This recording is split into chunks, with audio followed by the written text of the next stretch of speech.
Hello everyone and welcome to today's video. Today's video is going to be about how to see Clash of Clans account creation date.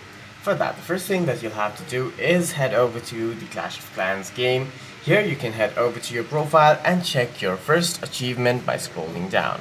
You can view your achievements and check your first achievement, which is one of the most reliable ways to check when your Clash of Clans account was created. The other thing that you can do is check your welcome email. Head over to your email, and if you have created your account recently, you should see a welcome email. If you've created your account long ago, then you may not be able to find this email.